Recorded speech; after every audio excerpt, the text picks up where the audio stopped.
利欲熏心的男人将众神之手奥丁的血液注射到了自己的体内，试图从中获取更强的力量，结果却反倒把自己弄成了即将要生产的孕妇。在仪器的检测下，洛基的肚子里竟有一条蠕动的大虫。We should prepare theater 3 just in case. Absolutely.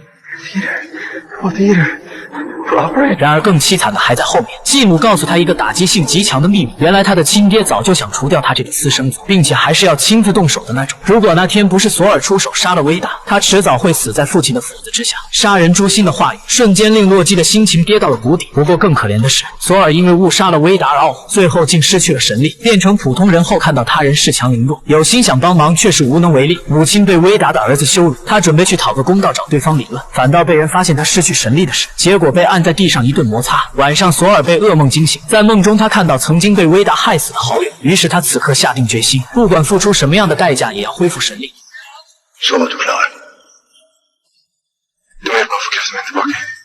奥丁告诉他，如果想重返神坛，就要打造出真正的雷神之锤。打造神器要用的上古羽毛，可是神箭头也早已准备就绪。至于打造神器的矮人马，也近在眼前，唯一缺少的就是永恒之火。现在他就在威达工厂的仓库里，但想进去就必须要有钥匙。而此时钥匙正当作筹码落到了洛基的手里。由于威达死后，妻子将家族掌舵人的身份给了儿子福友，这也引起了女儿萨克莎的严重不满，所以他才用钥匙作为交换条件，希望洛基能站在自己这一边。很快索尔就制造谎言，从洛基的手里骗出了钥匙。之后他们趁着天黑潜入了威达家的仓库，在不起眼的角落找到了那团从上古至今未熄灭过的永恒之火。可就在他们撸起袖子要开干的时候，威达的儿子福友赶到了自家仓库，负责牵制的黑妹出面阻拦，而索尔他们听到声音也加快了打造的速度。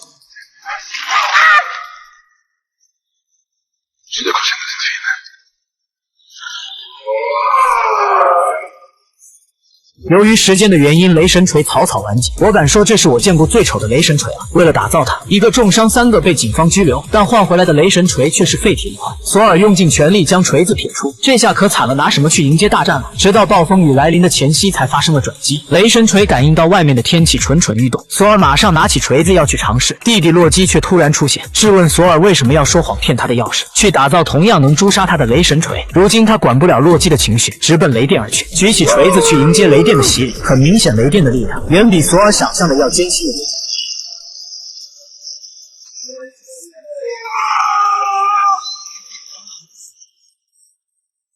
重获新生的索尔第一时间拎着雷神锤杀到了福友的老巢，不过他只看到满是伤痕的萨克莎，因为他用钥匙和洛基做交易，成了种族的罪人。而他的母亲和福友已经知道了雷神锤的现实，现在他们正在索尔家准备杀掉同是叛徒的洛基。不知洛基是畏惧死亡，还是因为欺骗彻底与索尔反目。危急关头，洛基竟说有弄死索尔的办法。等索尔赶来，没看见弟弟，只看到车上的福友，于是他怒从火中烧，运用10成功力将雷神锤砸向福友的汽车。